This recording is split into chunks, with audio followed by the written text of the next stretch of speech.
تیری توحید کیا گھاس چھلنے جاتی ہے کیا؟ ارے جب ہم نے تمہیں اللہ کے رسول کی گستاخی اور صحابہ کی گستاخی کی بنیاد پر کافر کہہ دیا تو ہم تمہارے پیچھے نماز پڑھنے کو جائز مانتے ہی نہیں. مگر یہ تمہاری کیسی توحید ہے کہ تم ہمیں مشرک بھی بولتے ہو اور ہمارے پیچھے نماز بھی پڑھتے ہو؟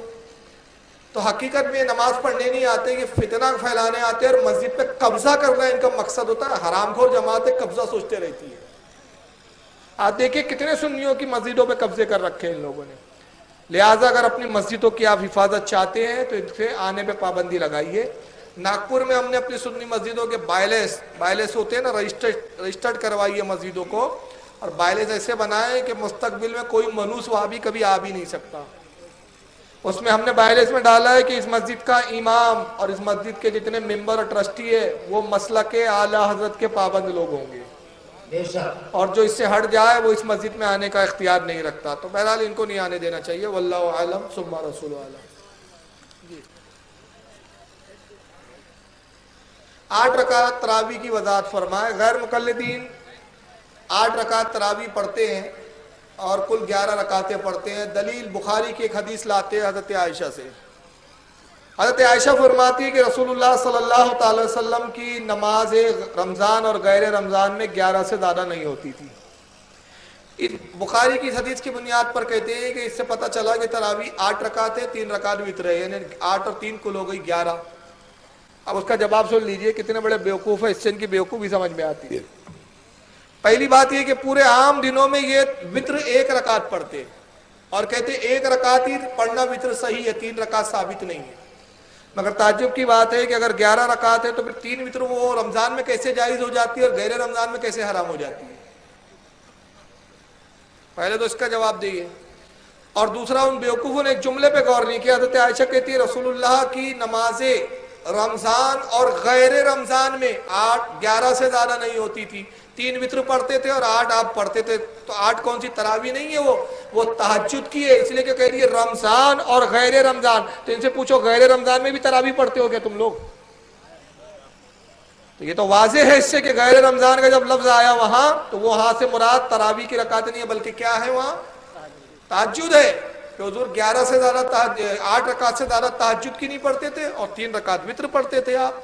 اور دوسری حدیث میں خلاصہ آتا ہے، ام المومنین فرماتی ہے کہ نبی پاک صلی اللہ تعالی وسلم کی نماز پڑھنے کا طریقہ یہ ہوتا ہے کہ آپ عشاء کی جماعت سے پڑھاتے نماز اور پھر آپ سنتیں پڑھتے اور وتر کو چھوڑ دیتے تھے. آپ وتر نہیں پڑھتے تھے. پھر گھر آ کے آپ سو جاتے، آرام کرتے، ایک نیند لیتے، نیند لینے کے بعد آپ اٹھتے اور پھر تہجد پڑھتے. پہلے تہجد کی 8 رکعت پڑھتے اور پھر آخر میں وتر کی 3 رکعت پڑھتے. اور اس کے بعد آپ بستر پہ بھی کچھ لیٹے ہوتے کہ حضرت بلال کی آواز آ جاتی اذان کی. یہ سرکار کا طریقہ ہوا کرتا تھا. تو وہ تہجد کی ہے.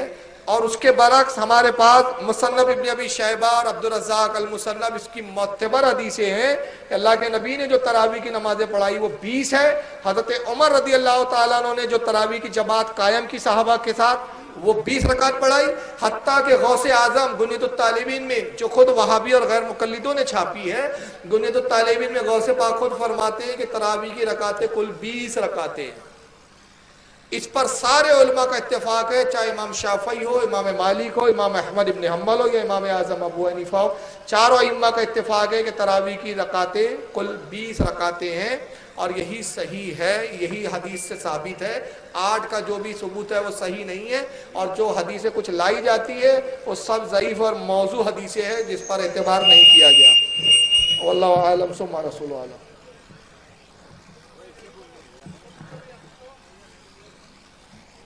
السلام علیکم. وعلیکم السلام. چاہیے ہم لوگ فجر کے نماز کے بعد صلاۃ و سلام پڑھتے ہیں. اس میں کچھ لوگوں کو اعتراض ہوتا ہے کہ صلاۃ و سلام مائک سے پڑھتے ہیں. تو جیسے کوئی کچھ سنوں کو بھی اعتراض ہے کہ صلاۃ و سلام مائک سے ہوتا ہے، تو کوئی صبح کا وقت ہوتا ہے، پاکانے کے درمیان جاتا ہے، تو ادب کی چیز ہے. تو ہم یہ جاننا چاہیں گے سر سے کہ ہم لوگ صلاۃ و سلام مائک سے پڑھتے ہیں تو اس کے بعد کیا؟ یہ بیوقوفانہ دلیل ہے کہ کوئی پاخانے میں جاتا ہے. سب سے پہلی بات تو سن لیجئے، ہمارے یہاں ائمہ کے نزدیک مائک کی آواز اصل آواز ہی نہیں ہے. سب سے پہلی بات، علماء کا جو ایک بڑا طبقہ ہمارے ہاں اکابرین کا ہے وہ مائک کی آواز کو اصل آواز نہیں مانتا. اسی بنیاد پہ کہتے ہیں کہ